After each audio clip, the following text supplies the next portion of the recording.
आज जो मैं आपके सामने हाजिर हुआ हूँ, ये बीजेपी की हाईकमांड, आरएसएस की लीडरशिप और श्री रमेश बिधूरिया जी का शुक्रिया अदा करने के लिए आया। आरएसएस और बीजेपी ने रमेश साहब को टिकट देकर और भारत की राजधानी से उनको लोकसभा में लाकर ये बता दिया है कि उनकी पसंद क्या है और उनकी ट्रेनिंग क्या है। रमेश बिधूरिया साहब का बहुत शुक्रिया कि आपने तमाम पर्दे चाक कर दिए और पूरे देश को दिखा दिया कि हम कौन लोग हैं, हमारी कैसी ट्रेनिंग होती है, हमको क्या सिखाया जाता है, हम कैसी उम्दा ज़ुबान बोलते हैं, हम मानव अधिकारों का कितना ख्याल रखते हैं, लोकसभा की मर्यादा का कितना ख्याल रखते हैं, जिसको आप ही लोग लोकतंत्र का मंदिर कहते हैं। मैं तो कभी सोच भी नहीं सकता कि किसी ऐसी भवन में जिसको मंदिर कहा जाता हो, वहाँ इतनी अश्लील ज़बान बोली जाएगी। लेकिन मैं शुक्रिया अदा करता हूँ, मैं तो कोई निंदा करने के लिए नहीं आया। आपका शुक्रिया ये है कि आपने सारे पर्दे चाक कर दिए और सारे देश को अब मालूम हो गया कि आरएसएस की तरबियत, उसकी टीचिंग, उसकी तालीम, उसकी ट्रेनिंग कैसी होती है। और मज़ीद सोने पे सुहागा ये कि बड़े सीनियर मेंबर्स ऑफ पार्लियामेंट जो बीजेपी के हैं, वो खिलखिलाकर हंसते हुए नज़र आए, जैसे उनका दिल का अरमान आज पूरा हो रहा है। उन्हें किसी मुसलमान को गाली सुनने में बहुत अच्छा लग रहा है।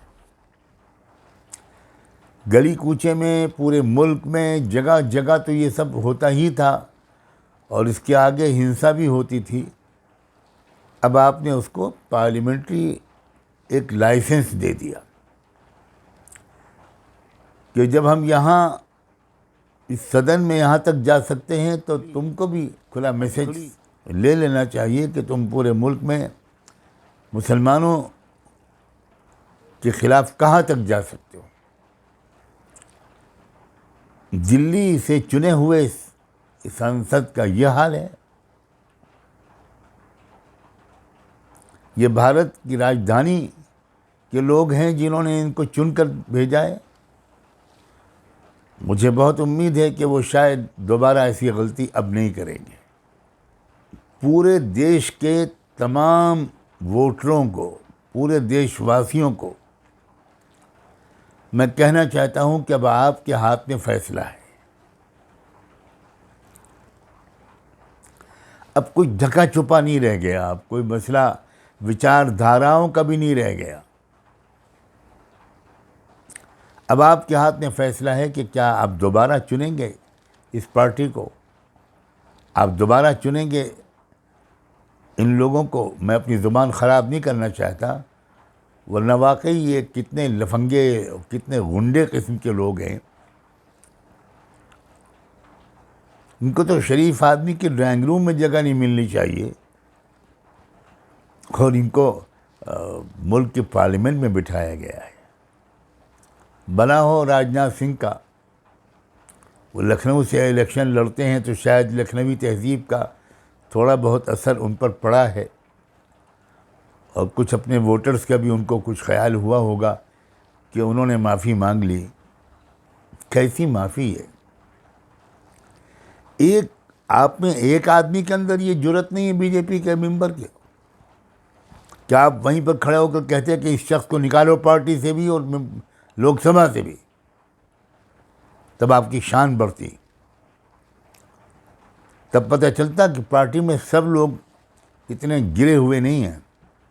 मैं यहाँ पर शुक्रिया अदा करना चाहता हूँ अपोजिशन पार्टीज़ के लीडर्स का भी, जिन्होंने साफ लफ्ज़ों में डिमांड की है कि इनको सस्पेंड किया जाए, बल्कि इनको ज़िंदगी भर के लिए इलेक्शन लड़ने पर पाबंदी लगा दी जाए। अखिलेश यादव ने खुलकर ये बात कही है। खुद मायावती, जिनकी पार्टी के हैं दानिश अली, उन्होंने भी अपनी जिम्मेदारी महसूस की और बहुत कुछ कहा।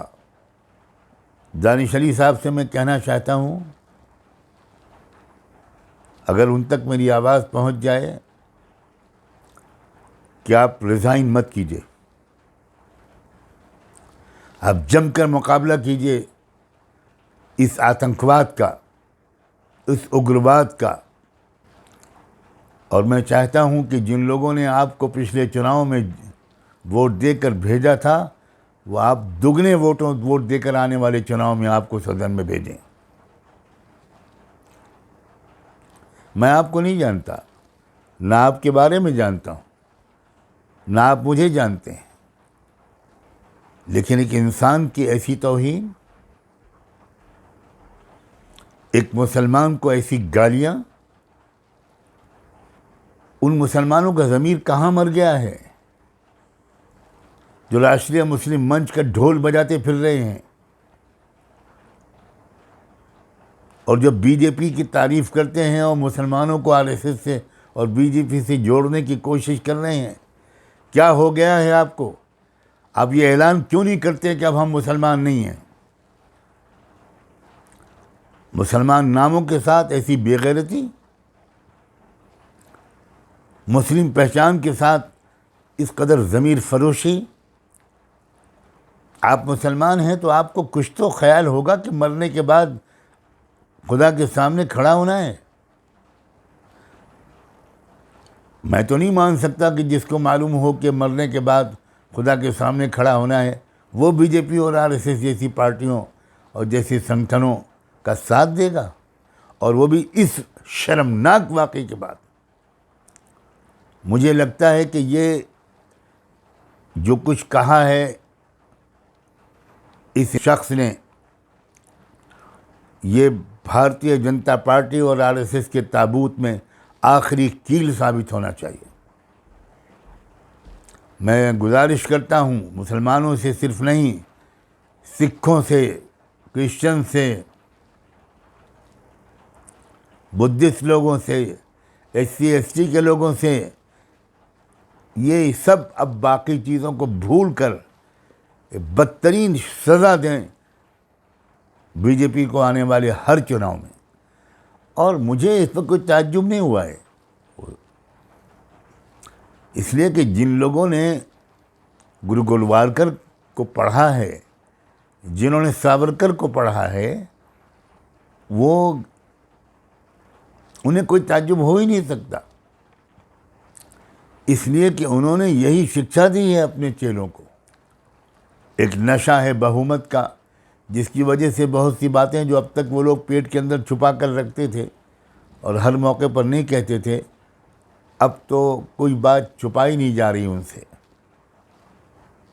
बहरहाल, मैं फिर एक बार शुक्रिया अदा करता हूँ रमेश साहब कि आपने जो थोड़ी बहुत कपड़े की दो एक चिटें बदन पर लपेटे रहते थे आप लोग, वो भी नोच के फेंक दिए, और आपने अपना नेकेड कैरेक्टर अपनी पार्टी का और अपने पेरेंट ऑर्गेनाइजेशन का देश के सामने खोल कर रख दिया है। अब देश के हाथ में फैसला है,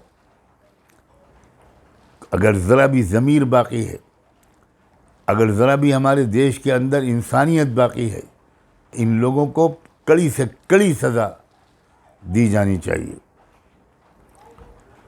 ख़ास तौर पर मैं अपनी बहनों से कहता हूँ, महिला समाज से कहता हूँ, जिन्होंने भर भर कर बीजेपी को पिछले इलेक्शन में वोट दिया था, अब तो नहीं देंगे वो, मुझे मालूम है अब नहीं देंगे, क्योंकि एक लज्जा होती है, एक शर्म होती है औरत के अंदर, एक डिग्निटी होती है। एक सवाल का जवाब दे दिया रमेश साहब आपने, लोगों की समझ में नहीं आ रहा था कि विशेष सत्र क्यों बुलाया गया। आपने बता दिया कि विशेष सत्र गालियां देने के लिए बुलाया गया था। इसी काम के लिए बुलाया गया था। और शायद आपको अपने आने वाले इलेक्शन में अपनी मौत नज़र आ रही है, इसलिए झुंझलाहट है, फ्रस्ट्रेशन है, जो आपसे इस तरह की पागलपन की बातें कहलवा रहा है। फिर एक बार कहता हूँ, हर वोटर को अपना वोटर आईडी